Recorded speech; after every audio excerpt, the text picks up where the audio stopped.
तो उसमें 60 लोगों के नाम है और उनके घरों को डिमोलिश करने का म्यूनसिपल कॉरपोरेशन से समझो वो ख़त व किताबत है, लेकिन उसमें देखा ये जा रहा है कि ना आवक जावक नंबर है, ना ही डेट है और ना ही। देखिए, मैं इस बात की तायीद इसलिए नहीं करता हूँ, मैं इसका विरोध इसलिए करता हूँ कि अगर किसी घर के अंदर कोई एक नौजवान लड़का है जो गलत धंधे कर रहा है, लेकिन उसी घर में उसकी बीवी है जो नमाजी है, उसका बूढ़ा बाप है जो मेहनत करके ज़िंदगी भर है तो घर बनाया है, अगर एक लड़के की वजह से अगर आप ये कहेंगे कि साहब हमको ये इसका पूरा घर गिराना है क्योंकि वो लड़का है तो गलत धंधे में फंसा हुआ है, नशे का कारोबार कर रहा है, वो लड़के के ख़िलाफ़ आपने सख्त से सख्त कार्रवाई करी है, कोई नहीं उठेगा, कोई आवाज़ नहीं उठाएगा उसके लिए। उसमें बिल्कुल आपने करना चाहिए क्योंकि उसने एक पूरी नस्ल को बर्बाद करने का धंधा कर रहा है।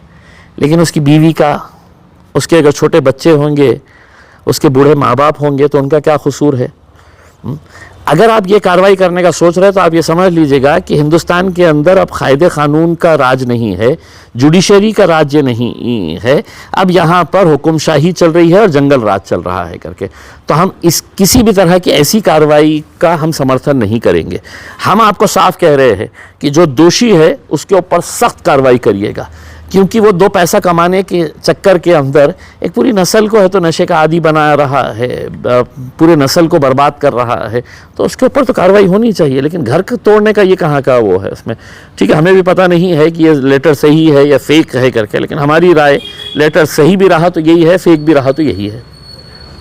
किरीट सोमैया औरंगाबाद आए थे, उन्होंने मेयर से मुलाकात की और उन्होंने वही बांग्लादेशी घुसपैठियों का मामला उठाया। अब क्या है, ये इतने शहरों में जाके घूम चुका है ये, तब उसने बताना कि कौन कौन से शहरों के अंदर कितने मिले हैं करके घुसपैठिए बांग्लादेशी जो है ना। और सबसे पहले तो उन्हें तो दिल्ली चले जाना चाहिए और नरेंद्र मोदी साहब के घर के सामने अनशन करना चाहिए, आंदोलन करना चाहिए, हाँ, अपनी तोतली आवाज़ के अंदर नारे लगाना चाहिए, नरेंद्र मोदी जिंदाबाद, मुर्दाबाद मुर्दाबाद, ऐसे नारे लगाना चाहिए। क्यों? क्योंकि बांग्लादेश की जो शेख हसीना उनको लाकर है तो मोदी जी ने है तो दिल्ली के अंदर मेहमान बनाकर रखा हुआ है इसमें, तो वो चलती है। लेकिन तुम ढूंढ रहे हैं कि इम्तियाज़ जलील के अंदर कोई बांग्लादेशी नज़र आ रहा है क्या करके, कोई पाकिस्तानी नज़र नहीं। साहब, हम हिंदुस्तानी है यहाँ पर। तुम ये जितने भी लेके आए है नामा ये वो जो है, अब तुमने बताओ इतने सालों से तुम घूम ले रहे हैं तो कितने मिले तुमको बांग्लादेशी, बताइए ना।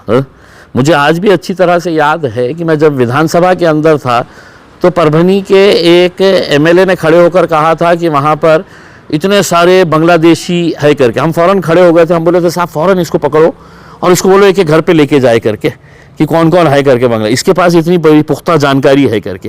लेकिन क्या है कि सिर्फ आपको है तो एक मुस्लिम द्वेष के तौर के ऊपर लोगों को परेशान करने का है कि लाइए भैया तुम्हारे डॉक्यूमेंट्स लेके आइए, तुम्हारे पेपर्स लेके आइए।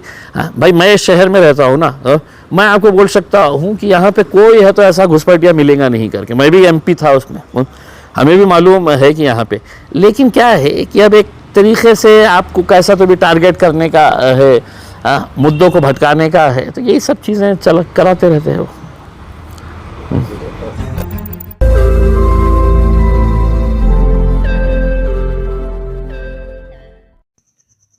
रोज नई खबरों को देखने के लिए हमारे औरंगाबाद समाचार चैनल को सब्सक्राइब कीजिए और नोटिफिकेशन पाने के लिए हमारे बेल आइकन को दबाइए ताकि हर खबर की नोटिफिकेशन आपको मिलती रहे।